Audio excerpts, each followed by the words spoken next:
Welcome back to a new episode of 36 Square Capital Value Investor channel. Today we'll be analyzing and discussing Intel's market valuation and investment dilemma.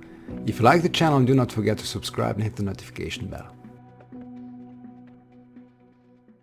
Dear value investors, so we are October 2022 and you may have probably seen or not that Intel Corporation has really been pushed down by markets. Market is very pessimistic about the future outlook of Intel Corporation.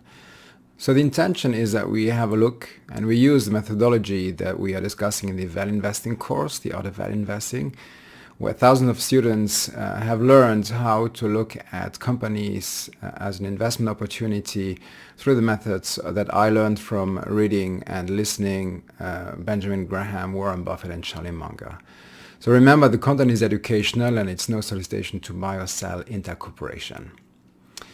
So let's start with who is Intel. So Intel is a company that has been founded in 1968, so it's already like half a century old, by semiconductor pioneers Gordon Moore. You may have heard about Moore's Law and Robert Noyce.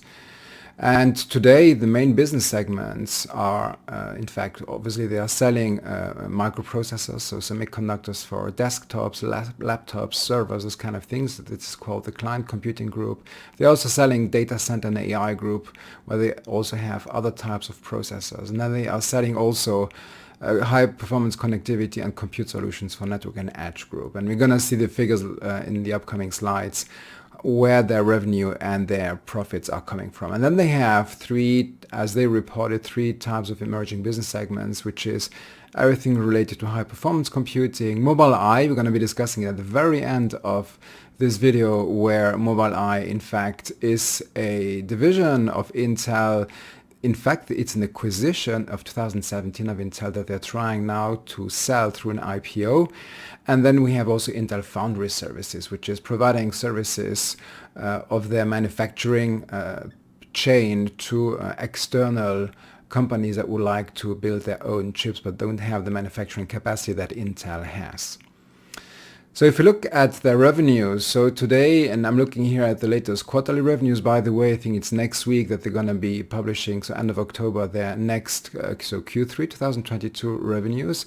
So what we can see if you look at the Q2 2022 revenues is that more or less half, so 50% of their revenues were coming from the client computing group. So that's really desktop, laptops, those kind of things. 30% is coming from the data center and AI group, 15% from network and edge group, and then really see those emerging businesses that if you sum them up, the three of them, so the AXJ group, the Mobileye and Intel Foundry Services, they only represent like rough cut 5% of the overall 15.3 billion of revenues. If you look at net income, you see that, well, profitability has not been incredible in the last quarter, which explains why the market is, I mean, there are a lot of people who are asking themselves, what's the future of Intel? Because they have been obviously taking profits out of the COVID situation, because a lot of people and companies had to buy those mobile devices, laptops, desktops for their staff working from home. And obviously that wave has now gone as we are coming out of lockdowns. So the profitability in the last quarter was just 1 billion, while if you look back at last year, I think their overall profitability was around between 20 and 24 billion per year. So in a quarter of a year, they just did 1 billion of profits, which is really not great. What we'll try to do here, as I told you, we're going to be not reinventing the wheel. I mean, I hope that you have the opportunity to do the Art of Value Investing masterclass training, where I really try to bring together all my experience and knowledge of doing for more than 20 years, running my own family investment fund. That's a private one, so it's not open, and just using the tests and the, let's say the categories of assessments I'm also using in my day in day out business when investing or divesting from companies, and applying those tests to Intel Corporation. So let's start with the level 1 test. And if you have done the course, you may know those are called the fundamental screen. So the fundamental screen starts, first of all, as I'm a value investor, is the company a blue chip company? So typically is a company that has high market capitalization and a top brand status. From a market cap perspective, so even though you see that the share price has come down nearly 2/3 from $65 per share in April 2021 to $25 per share in October 2022, nonetheless the market cap sits currently at around above 100 billion US dollar, which still positions the company as a large cap company from a market valuation perspective. And in terms of top brand, we're going to be discussing it when we look at the mode. So in 2021, you may know that I use the Interbrand's annual publication of the top 100 brands in the world, and Intel sits there systematically in the top 20 since many years. So in 2021, Interbrand had ranked Intel as the 7th brand worldwide. So yeah, I think we can say that Intel is still today a blue chip company. The second fundamental screen that we're looking into is earnings consistency. So has the company over the last, you know that I typically look at 5 at least, if not 10 years of being profitable. And I do accept, and value investors can accept, that on one specific quarter the company may miss their revenues and profitability, let's say, expectations. But let's say the trend, the consistency over the last decade has to be there. And indeed, when you look at Intel, earnings consistency is there. It's true that some people are not happy about the Q2 results, but still, I mean, technically speaking, it was still profitable, and we're going to be discussing what are the reasons for that as well. But we see that the revenues have been growing over the last 10 years. Of course, they accelerated during the COVID period, 2020-2021. And every year, indeed, the company has been posting, at least for the last 5 years, around between 15 and 20 billion of profits. Now with this Q2 where they only posted $1 billion of profit, very probably it's going to be tough to achieve those 20 billion of profits for the whole fiscal year 2022. So, but we can say that there is earnings consistency. Then we have a certain set of supplemental ratios that I typically look into is the price to earnings. So how cheap or how expensive is the company? So the market price to earnings ratio. Currently, the market is so depressed about Intel that the price to earnings ratio is below 6, in fact. So yeah, it is cheap, because I'm always saying that below 15, below 10, it's a cheap company. But you remember, as I'm saying in the training, is you cannot only look at this ratio, the PE ratio, to determine if the company is a good investment opportunity or not. Another fundamental screen I look into is the return to shareholders. So does Intel provide systematic return to shareholders, either through cash dividends or through share buybacks? The fact is, yes, they have been since 2012 increasing the amount of cash dividends every year from $0.87 to $1.39 per share.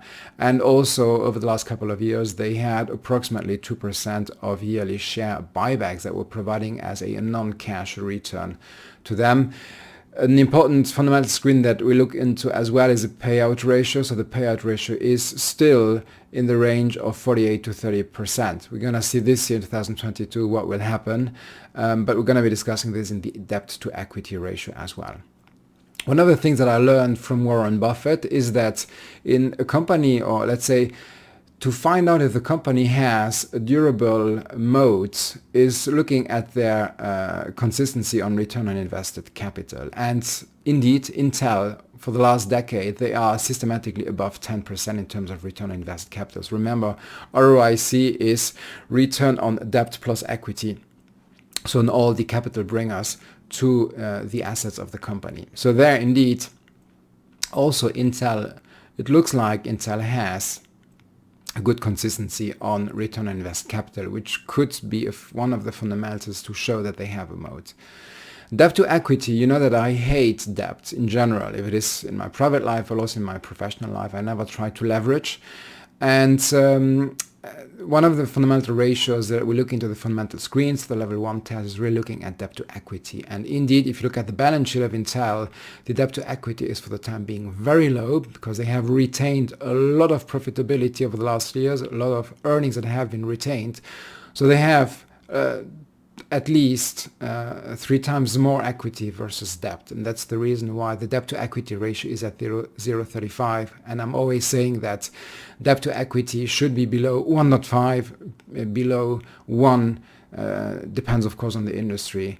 But what is remarkable for Intel is that so they have, first of all, when the debt to equity is so low, they have the capabilities of putting a lot of money on the table. So they have the possibility to invest a lot of capital. That's something where they do not need to rely for external debt bringers. They do not need to rely for the external market. They can fund the growth of the company by themselves. Always remember is that, and I remember having heard Warren Buffett mentioning this, that not all CEOs are good at capital allocation. I'm not now saying this specifically for the CEO of Intel, the current CEO of Intel, but just be aware that not necessarily all CEOs are good at capital allocation. And it doesn't mean that because you have a lot of money that you can throw in to generate new assets, that you can turn around a situation where potentially you're losing your moat.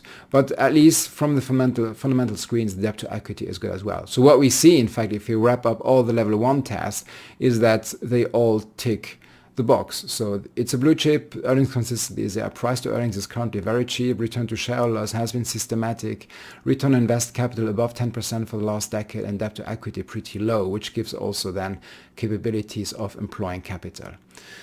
All right, let's switch gears. Let's go to the level 2, that's the fundamental one, the valuation process, so looking at the intrinsic value. First of all, I start always with the balance sheet, and I look at the ratio, which is called the price to book. If you do not know what the price to book is, please go into my training.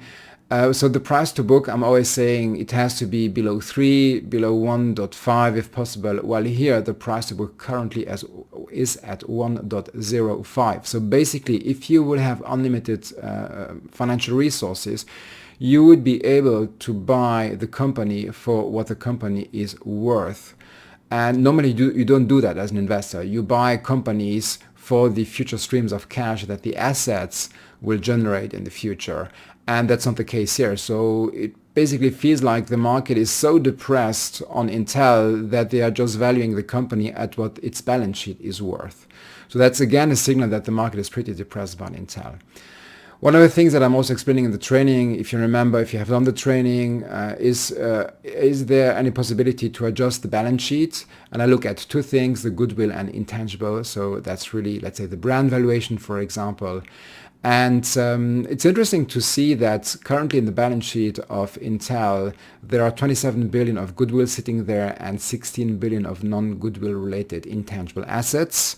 So that's basically $43 billion. And Interbrand in 2021 latest top 100 listing, I think the next one is coming out in November, they have valued the brand of Intel. So let's say that's the amount of intangible assets that they believe the brand is worth to 35.7 billion. So basically we are nearly at the same number, so there's nothing a lot to adjust in the balance sheet in terms of goodwill and intangibles.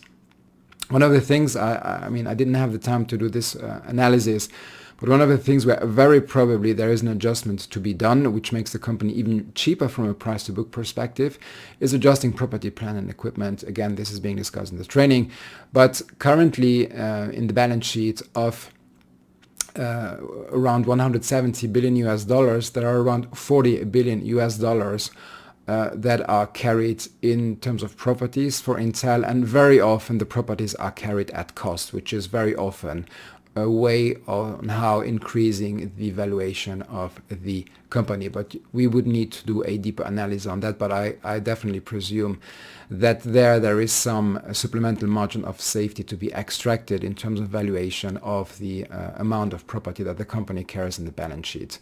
But again, even without that, the price to non-adjusted book value is already at 1.05. So if I would increase even the balance sheet, well, the price to book would even become lower, meaning become cheaper. And this is kind of confirming also what we see with the price to earnings ratio.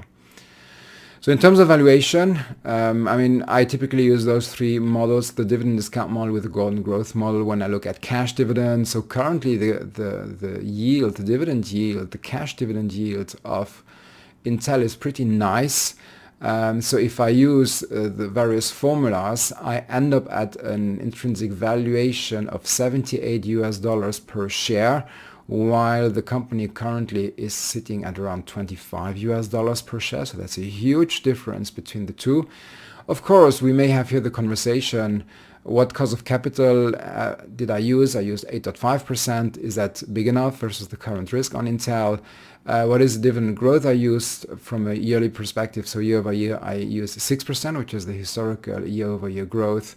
And but still, so even with that, I mean, you can increase, of course, the cost of capital and reduce the dividend growth because you do not believe that Intel will be able to keep those 6% growth of dividends as the profits go down. I do not know, just an assumption here. Well, then probably you're going to be sitting lower than $78, but make the math, probably you're going to be sitting at maybe $50 per share. So from a dividend perspective, still it looks like that Intel is currently undervalued. So the market is very pessimistic about Intel. Discounted future earnings and discounted future cash flow. So there on future earnings, the approximate intrinsic valuation is sitting at $69 per share. Again, it depends on the profits that the company will make. That's always the assumption. Of course, if the profits are divided by 2, the intrinsic valuation will be divided by 2 as well. And on the free cash flow to the firm, so there is one thing, and we can adjust the free cash flow, but the company has spending an enormous amount of money on building new factories. We're going to be discussing this when we look at external elements about understanding the business that are not directly related to the financial part of the valuation of the company. But on the free cash flow to the firm, as they are spending a lot of money, obviously the intrinsic valuation is currently pretty low because they are spending huge amounts of their retained earnings for financing that hopefully their growth over the next decade. So from a level 2 perspective, well, it's the same. It looks like the market is too pessimistic about Intel. What does level 3 say? So that's really something very specific that I tried really to materialize in my Art of Value Investing training, which is like, how can I determine if the company has moat? So we discussed about return on invested capital, but here I'm using a couple of indicators that can show me that the company has a moat. The first one is the brand valuation. We already discussed it beyond the return on invested capital when we were discussing the book or let's say balance sheet adjustment on the intangible assets. So the brand valuation is, well, if I look at the last 3 years on the Interbrands Global Top 100 ranking, so Intel was in 2019 ranked 13th with $40 billion. Then it went down to position number 12 with 8%. Then it went down to 35.7 billion. That's the latest one, and sitting at position number 17 in the top 100. But still, it's still one of the top 20 brands in the world. Second parameter attribute that I look into is what are external rating agencies, what are their sentiment about Intel. And if I look, I think it was Moody's, they are still ranking from a rating perspective Intel as an A1, which is upper medium investment grade level, so it's not considered junk. You may recall, or if you have done the training, that looking at a moat, I like to hear what customers are saying, if customers are willing to buy the company and the premium prices, if they're high switching costs, but also what employees are saying about the company. And there, in fact, the current net promoter score of Intel is at plus 52, which is very, very, very high. The employee sentiment is also very high with the new CEO. It's currently at 4.3%, and 89% of the people on Glassdoor that are being surveyed, they are willing to recommend Intel Corporation to a friend. The business outlook, if it is positive or negative, well, 73% of the surveyed employees are in fact saying that the outlook is positive. So interesting signals. And in terms of CEO appreciation, well, Pat Gelsinger, the CEO, 96% of the Intel employees are in fact approving the CEO. That's also an extremely, extremely high score. It's probably one of the highest scores in the world. So, I mean, we cannot just put those elements aside. It means that people are believing in what the CEO is doing as well, and it looks like the company is pretty well run, at least from the excellent elements that we're able to gather. So all in all, having finished the level 1, 2, and 3 test, Well, with the exception of the level 2 discounted cash flow test, all other tests are in fact in favor of Intel. But there is a but, and this is being discussed in the other value investing training. It's not enough just to look at those, let's say, financial tests, quantitative tests. You need to add some qualitative criteria to it. Because why is the training called the art of value investing? Because it requires judgment.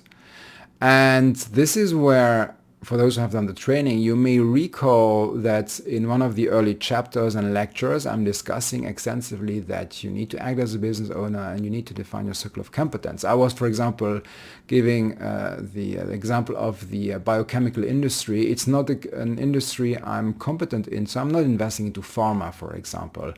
And that's a part of the business, of the economy that I'm excluding from my investment universe because I'm not competent in biochemicals and pharma industry. That's basically it. So again, I'm looking at Intel, and this is going to be discussing now. I'm looking at Intel now further than only the financial metrics.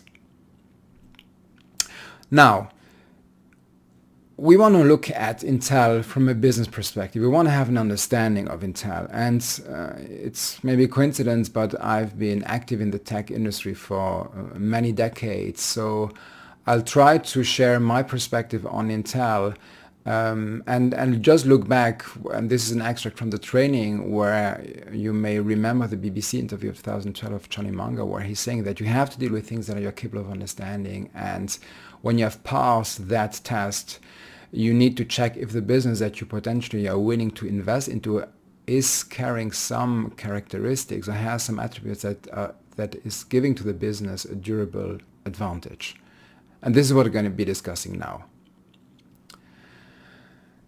So what I'm also doing here, I'm extracting from another training. It's in fact a university lecture I'm giving on entrepreneurship and strategic management. I'm extracting here the PASLE model. And if you're interested, go into that training. It's a 12 hours training. It's a pretty long one. As I'm saying, it's a university lecture. And I'm going to be looking here in this video into the technological part of Intel and also the political part. But let's start with the technological one. All right, so first of all why is Intel so important? I mean, the semiconductor industry, what is the importance of the semiconductor industry to us, the industry? Well, basically today, and again, I'm not going into the details of it, but we are in the fourth industrial revolution since 2016. And we have been looking into compute power and the growth of compute power, which is called the Moore's Law, and Moore is one of the founders of Intel in 1968, and also the capability of storage, so the capability of storing any kind of data. And it's true that since now a couple of years, and this is basically what is driving, those are the driving forces for the fourth industrial revolution, is that we do have unlimited compute power available to us, or nearly unlimited compute power, and we have as well nearly unlimited storage capacity. And you see that's the Komorowski law, that the storage cost has just exponentially gone down while the compute power continues to expand.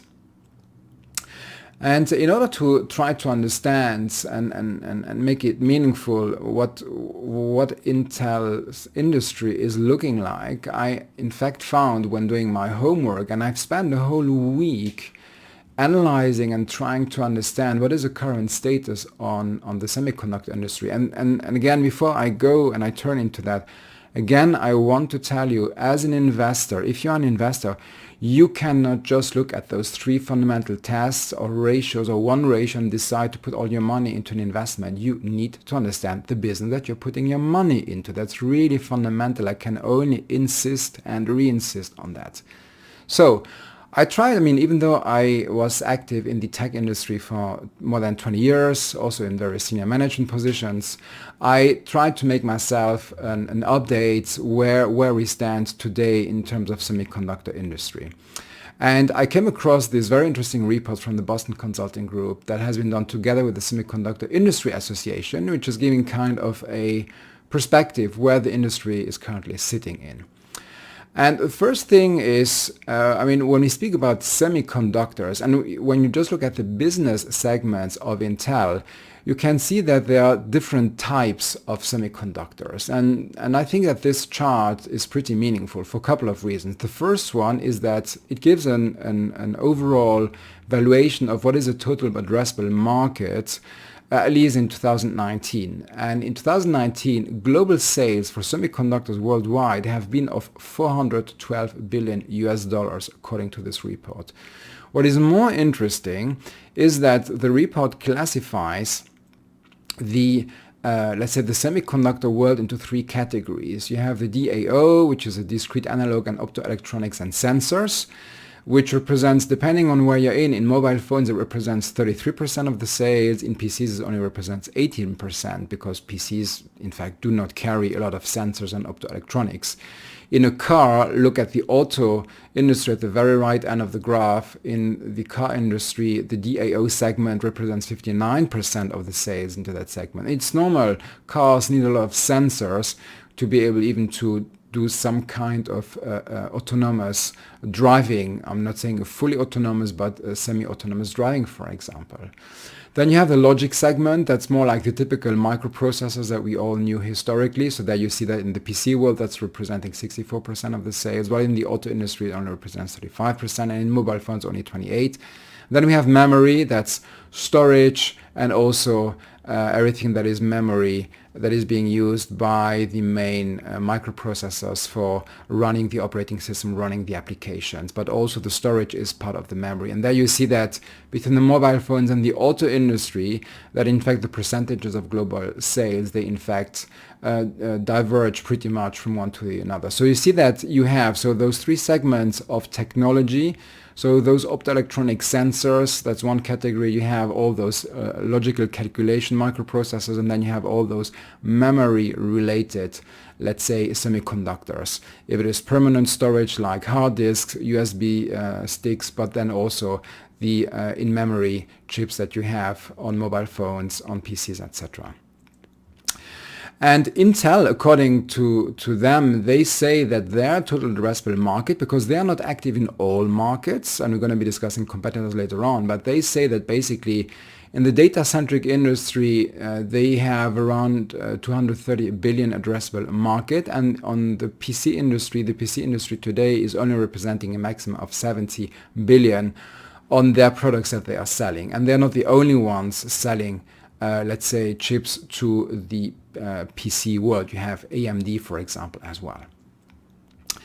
One of the things that I wanted also to have an understanding is when I look at the competitors of Intel, and I'm gonna list some here, and I will not go too much into the details, but typically today the main competitors across all segments of Intel, the main one in fact, is the Taiwan Semiconductor Manufacturing Corporation, so TSMC. You have NVIDIA, that is also, at least in the high-performance computing and GPUs, so graphical processing units, is also a big competitor. Qualcomm is more known in the mobile world for providing chips to mobile devices. AMD is a typical competitor to Intel in the PC, also a gaming, desktop, and laptop world. ARM, a very interesting one. We're going to be discussing ARM later on. UK company, very interesting technology, very energy efficient. But you see from a revenue perspective in the last quarter, they're pretty small. And then we have Samsung, again, a Korean, so an Asian company after Taiwan, where Samsung, you see that. And Samsung's figures are a little bit more complex, because they also are producing TV sets, and they're using some chips for the TV sets. But I kind of estimated that in the semiconductor world, in the last quarter, Samsung has been the biggest one, nearly at par with Taiwan semiconductor manufacturing, and then followed by Intel. So all in all, at least the figures that I tried to understand is when I look at the last quarter, and knowing that Intel had a little bit a reduction of revenue, so we were a rough cut at 75 billion of overall sales in Q2, or at least the last quarter that was available from those companies. I could have added other companies, but just on those top 7, if you annualize that revenue, you would be at 300 billion. And it's pretty interesting because I'm pretty close to the number that Intel was mentioning as well, which was 300 billion of total addressable market as well. So I can say that having looked at those figures and have myself done, and you have the sources, so you have access to the investor report, so I looked this up myself. I do understand indeed where the 300 billion total addressable market from Intel comes from. Then there is a very important conversation is about what kind of capacities are being used for those 3 segments, if it is DAO, logic or memory. And there is a big conversation going on the technology that is being used for semiconductors. And I'll try to debunk the whole nanometer conversation. But what you see, and let me just stop 1 second here, what we see is that, for example, in some specific categories, when you're producing chips that are above 180 nanometers, that's typically for sensors, because sensors, I mean, they do not need a huge compute capacity for the time being. But if you go into, for example, memory, or if you go even into typical logic chips, so those that have to do the calculations to run the operating system, there indeed speed is required. So this is where we see that the scale of manufacturing, if we use the scale of nanometers, so the density of transistors being packed on microchips is in fact pretty, is pretty dense. But let me try to debunk this nanometer conversation, because there is, and when I was doing my homework and refreshing my understanding of the tech industry, specifically the semiconductor industry, I came across so many articles where in fact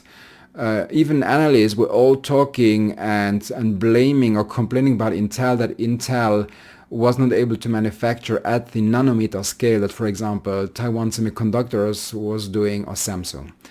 And we need to debunk this. And first of all, there has been already since a couple of years, this nanometer thing is a marketing thing. Let's be very clear about it. So, and today we are already not exactly following the scale of nanometers as it was done in the beginning and in the middle of Moore's law, if you remember the curve of Moore's law. So, what is true nonetheless is the density, the higher the density, of course, less, let's say, energy the chip will consume. It will be able to, let's say, its compute power will be much faster because the distances are smaller. And probably there will be less heat that will be generated by the chip. So that's the kind of thing that, of course, density plays a role as well.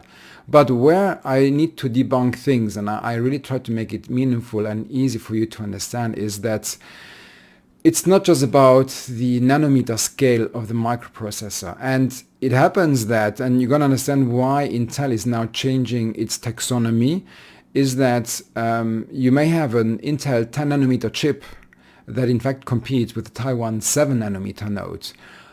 Because just we are not comparing apples and apples, and we need maybe to look into the amount of transistors that the processor is in fact carrying, for example.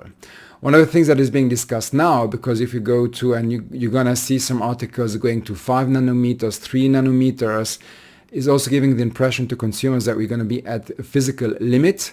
And now you see, and by the way, you see Intel starting to go to the angstrom scale and no longer the nanometer scale, which means that, for example, if you would have a 0.2 nanometer chip, let's say 2025, Intel is saying that their nomenclature or their taxonomy will be 20A for 20 angstroms, because 1 nanometer is 10 angstroms.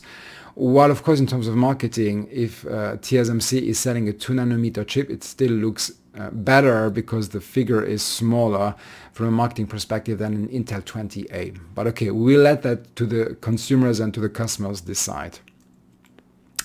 One of the very interesting things, and there were people even of Taiwan Semiconductor Manufacturing Company that have been involved in this, and some, let's say, the academic world has been looking into this, because they said this nanometer thing is stupid, doesn't make sense, so we need to go to a new metric.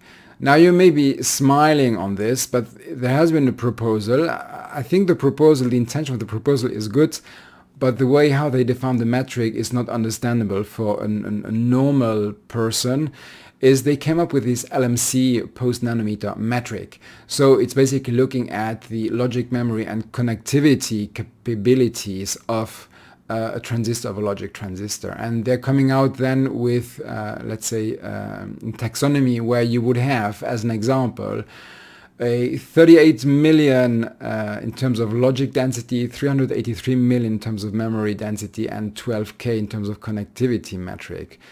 It's a little bit complicated. So there's going to be still some marketing effort to be done here. But I think what is important for you to understand here is that really there is a push to go away from this marketing thing about the nanometer scale and the race for nanometers. We need to go beyond that in the future. And Intel is trying, in fact, to go beyond this nanometer thing because it doesn't make sense. When we look as well into trying to understand the business, and this is something I'm discussing in the Masterclass of Entrepreneurship and Strategic Management, I'm looking here at the 5 forces model of Michael Porter. I mean, we cannot just look at the rivalry between competitors, which is a little bit what I was discussing here, but we need to look as well into, are there things that can completely disrupt the semiconductor industry? I do believe that we will require compute power in the future. I don't think that this will go away, but there are one or the other substitutes to the current microprocessors that are being manufactured with this nanometer or whatever LMC metric scale. One is quantum computing, but there is still a lot of uncertainty on the technology bits below quantum. I don't think that you may have heard about the term quantum supremacy. I really hate that term. I think that Intel has coined a good term which is called quantum practicality, which means that quantum computing will become practical. And I believe that will still take 5 to 10 years. And do not forget, I mean, I don't have a crystal ball, but do not forget that AI has gone through AI winter. So in fact, AI had 3 AI winters, and it's only now since 2016, because there is unlimited compute power and unlimited storage capacity, that AI is now a reality. Just to give you a sense of the investments, we have here as well the references and something I found on the internet. You see that obviously the United States is investing a lot. China is incredibly investing into quantum computing. They're not the only ones. India as well is investing huge amounts of money. France as well. So there's obviously discrepancies between the countries. UK, Canada are investing a lot as well. Germany as well. We will see what the outcome will be, but quantum computing could indeed substitute completely how we manufacture microprocessors today. The logic, even the algorithmic logic, is just different from what we know today. Are there experiments out there? Yeah, you're going to see documents and articles from Google, from IBM. Intel themselves have launched the Intel Horse Ridge 2, which is a second generation cryogenic control chip that has been announced end of 2020. So yeah, there is progress, but for the time being, we are not there yet. So in terms of quantum practicality, it will still take some years before quantum computers become a reality, at least in my opinion. The second one, which is pretty interesting, is neuromorphic computing. Maybe you have heard about it. So, well, I mean, without going to the details, but when you look at standard logical processors, I mean, they are, first of all, they are synchronous. There is a clock, that's this megahertz, gigahertz thing, terahertz thing. So all operations only happen at a certain moment in time when the clock says to the rest of the processor that, yeah, now you can compute. And let's say the initiative of neuromorphic computing is really to develop chip microarchitectures that simulate or that are inspired from the brain, from the neuronal structure of our brain, including the fact that it's event-based, so in the sense that it computes, it operates when it is needed and not when the clock is synchronous and decides to do it. So that's pretty interesting. Intel has a project that is called Intel I don't know how to spell it, Loihi, let's put it this way, where they in fact developed a chip. So that's a chip that you see on the upper right hand. That's a neuromorphic chip where indeed they have, so they use a 14 nanometer process, and they are putting on the chip 128,000 neurons and 128 million so synapses, which are those neuronal connections that we have in our brain. And it's an asynchronous design. What's the advantage of it, for example, for natural language understanding or processing? And you see here an extract, I think it was from the lab days of 2020, from Intel, where you see that neuromorphic can be faster than a conventional architecture, so microprocessor architecture. The energy efficiency is much higher, and but the cost for the time being is pretty high. So I believe that neuromorphic, for some, let's say, capabilities that will be used in the future, I think that you're going to see neuromorphic chips maybe in robots instead of having an Intel i7 chip in a robot. I'm just giving this now maybe as a stupid example, but just that you understand what I mean by this. That a neuromorphic chip in a robot that is interacting with humans may be much more efficient, also from an energy perspective, from a speed perspective, versus a standard microchip.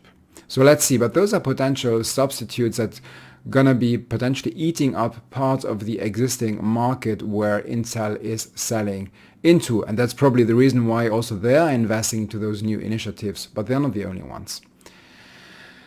So I hope that you understood a little bit the update on the technology, where we are today. There is still some uncertainty about quantum and neuromorphic, but there are, let's say, perspectives for the future where traditional microprocessor may just look different or maybe disrupted by new kind of technologies.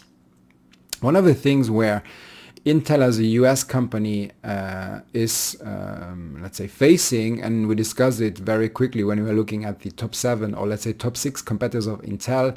So I was mentioning the Qualcomms, I was mentioning Taiwan Semiconductor Manufacturing Company, I was mentioning Samsung as well, ARM, which is a UK-based company. I mean, there is a political agenda behind this. What is the reason? Well, the first reason is that, I mean, semiconductors, I mean, today the world runs on data, and data has to be processed. It is for tax reporting reasons, for financial reasons. Financial markets run on data. A lot of, let's say, business processes run on data. Internet runs on data. E-commerce sites run on data. So, I mean, if you look how many processes are still not digitized, that do not rely on data, hence do not rely on compute power to manage that data, you're going to see that there are only a few kind of processes that really do not need and require compute power. Which means that compute power and the availability of compute power is fundamental to any country. So they are geopolitical, let's say, it's of geopolitical importance to, let's say, to a country, to a region. And when you look, first of all, at where the demand comes from a geographical perspective. So you see basically that if it is China or the US, basically 25% of the world demand in terms of semiconductor, so let's call semiconductor compute power, is coming from the US and China. And you know, I mean, there is a race between the US and China for who's going to be the next superpower in the world. Europe represents 20%. Then you have Japan representing 6%, South Korea 2%, and Taiwan 1%. When you look at the origin where users are buying those devices, you have to look into where that compute power is in fact manufactured or assembled. And you see in the middle column here that China represents 35% of the manufacturing capacity of the world. Taiwan, while only 1% of the users worldwide buy compute power in Taiwan, Taiwan represents 15% of the manufacturing capacity of the world. Again, I mean, it's not my intention of going into geopolitics, what is happening between China and Taiwan, but let's just from an investment and business perspective, let's just assume, or let's just imagine what would happen if China would take over Taiwan, is that half of the manufacturing capacity of the world is sitting with, let's call it, Greater China region. Then you have South Korea, 12%, that's Samsung, right? Then you have Japan, probably that's Sony amongst others, maybe Toshiba has some chips, I don't know exactly. Europe has some with, there's a French company, or is it French, I don't remember, but ST Micro, is very well known. Then you have the US with 19%. So, I mean, you see that the way how the world manufactures semiconductors is less US-centric versus how it was, for example, 20 years ago. And that's a problem, at least for the US government, from what I try to understand. And semiconductors are in fact critical to the US economy. I mean, the US economy is the biggest economy in the world, so it's important for their national security, it's important for their technology leadership.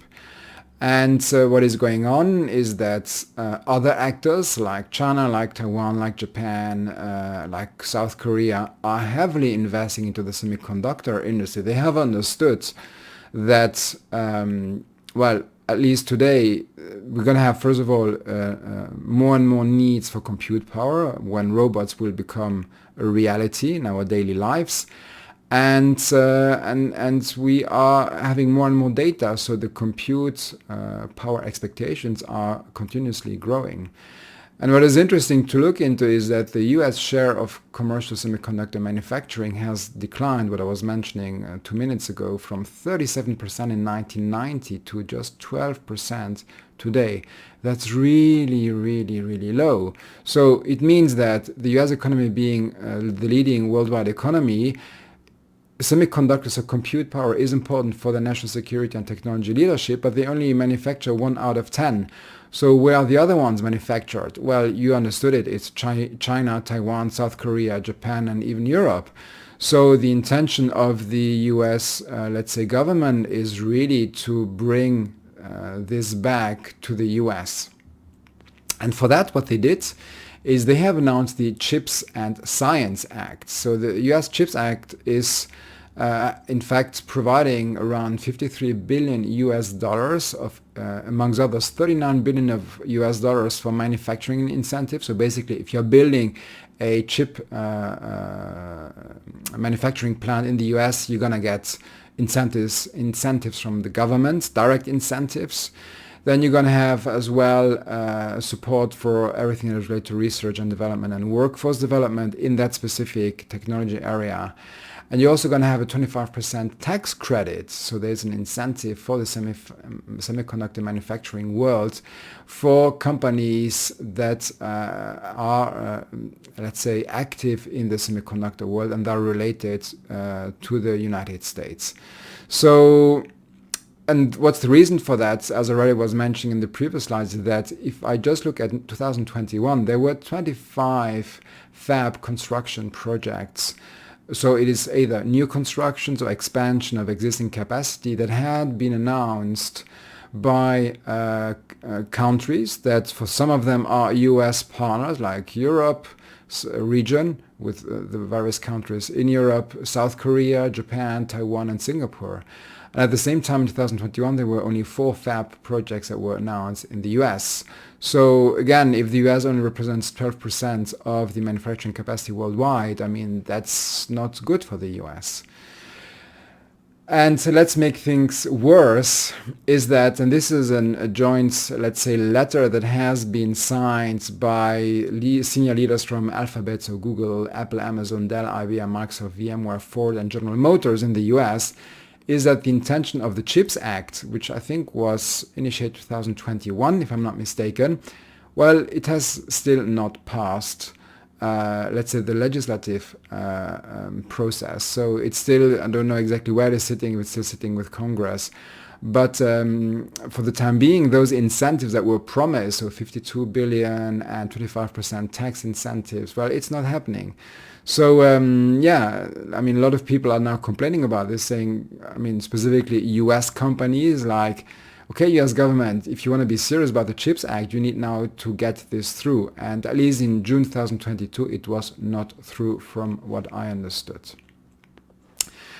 And last but not least, one of the things I want to add, and again, I'm just trying to insist before we conclude, that putting your money into a company is, you need to understand what's the industry, what's the, let's say, the technicality, the technology, who are the consumers, the buyers of that company, of the products of the company. And I'm giving a very last example. I mean, if you remember, I was mentioning that Intel had 6 segments, 3 core segments and 3 emerging ones. In the 3 emerging ones, there is one which is Mobile Eye. And Mobile Eye has been, I think it's a company that was founded in Israel, if I'm not mistaken. And they're specialized in developing chips for cars. And it was bought for a rough cut 15 billion in 2017 by Intel.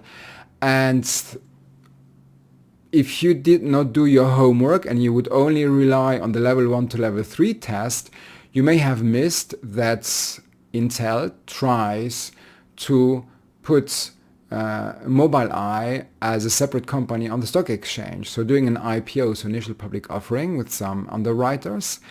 And I mean, I don't want to discuss the reasons behind it. There could be valid reasons or invalid reasons. Some people, some analysts say the invalid reason is that Intel needs money, so they're trying to sell assets and to get fresh money from the market by IPOing Mobile Eye. Other people that are more positive about it are saying Mobile Eye, as they are selling to a lot of car OEMs, including BMW, Nissan, Volkswagen, I think Ford as well, Ford Mustang or the Ford F-150 is also one of the Mobile Eye OEMs.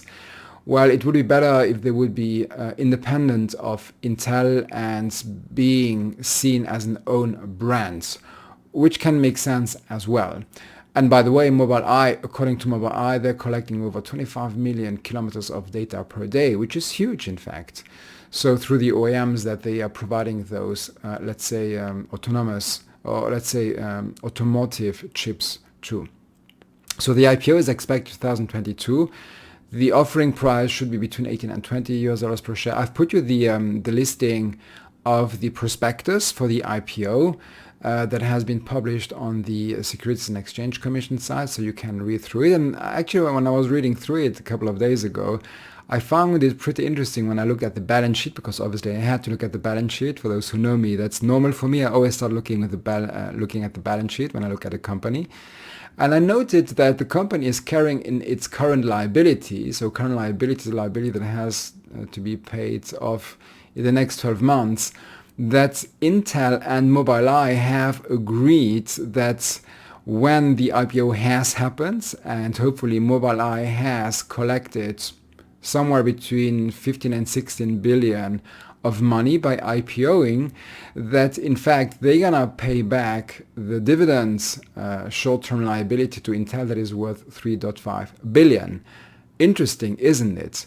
Again, I won't comment further, but for Intel, that's a way of gaining, it's a one-time profitability increase, but it's a way of getting fresh cash through the Mobile Eye IPO, for example. So again, I'll stop here. I mean, I don't want to badmouth what Intel is doing here. I mean, I'm not a big friend of IPOs, to be very fair, because normally they are always overestimated. And probably in the future, I'm going to do also a video and podcast about this. But it's nonetheless, I think, worth understanding if you would like to put your money into Intel about what is going on from a technology perspective, from a competitor perspective, from potential substitutes in the future, and also this Mobile Eye IPO. I think it's important to have a look at that. So I think with that we can wrap up here, and of course I know that you are wondering what's my personal opinion and conclusion as a value investor. And I must say it, I mean, I've been also even with my wife discussing this a lot. It's not an easy call, because very honestly, when you take the level 1 to level 3 tests, they tick every box with the exception of the discounted cash flow, because they're investing huge amounts of money into new manufacturing capacity. And it's true that it looks like the market, from a very factual perspective, it looks like the market is very pessimistic about Intel. And from my experience since 20 years being a value investor, this has always been for me a great opportunity to buy fantastic companies at very cheap prices. And I've been doing this even now during the Ukraine war. I mean, it's always unfortunate to have a war between Ukraine and Russia. And again, it's not the purpose of discussing here who's right and who's wrong. The point is, from a value investing perspective, is that crisis and bear markets are always an opportunity for serious investors to buy companies where the market is very pessimistic about. And even if you would reduce the investment horizon, because that's something I do not like about Intel, I have other companies that I've invested into where I think that I can guess more or less in the food industry that they probably will still be around in 30 years' time. I do not know if Intel will still be around in 10 years' time. There is so much uncertainty about how technology, semiconductor technology, will look like in 10 years that maybe a 10-year horizon is a better guess of evaluating Intel instead of a 30-year horizon. But still, even if you would value Intel only on a 10-year horizon and there would be a blackout of Intel after 10 years, the company still looks cheap. Just look at the price to earnings. Is at 5 dot something when I did the analysis, meaning that you are buying a little bit more than 5 years of current earnings. So, okay, if the earnings go down, this P of 5 in fact is a P of 20, but still. So, but again, so Intel looks indeed cheap. I hope that through this video you were able to see that it's not enough just to look at the financials of the company. You have to make the industry meaningful to you. You need to understand in what you're investing into. This is what I try to give you as a concrete example. If I would have to invest into Intel, I did my homework and it took me, in fact, much more time of making a refresh of my semiconductor industry knowledge than just looking at the fundamental tests that I had to do. Those are pretty easy, those level 1, 2, and 3 tests. That takes a day, maximum a couple of hours, reading through the financial reports, etc. What takes more time is understanding the industry.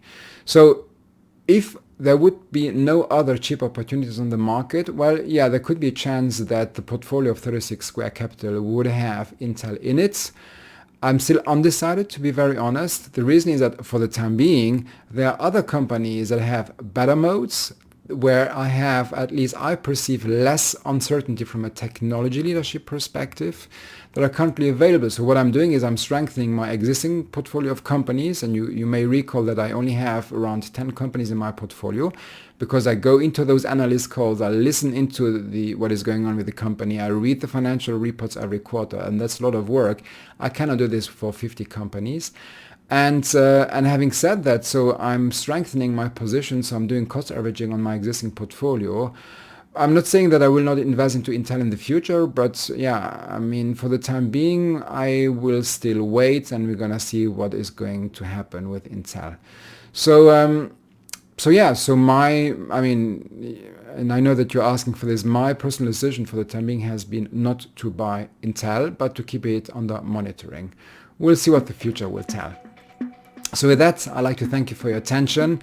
You can find me on LinkedIn, so you can find also 36 Square Capital on LinkedIn. You can go on the website where you have access to the trainings as well.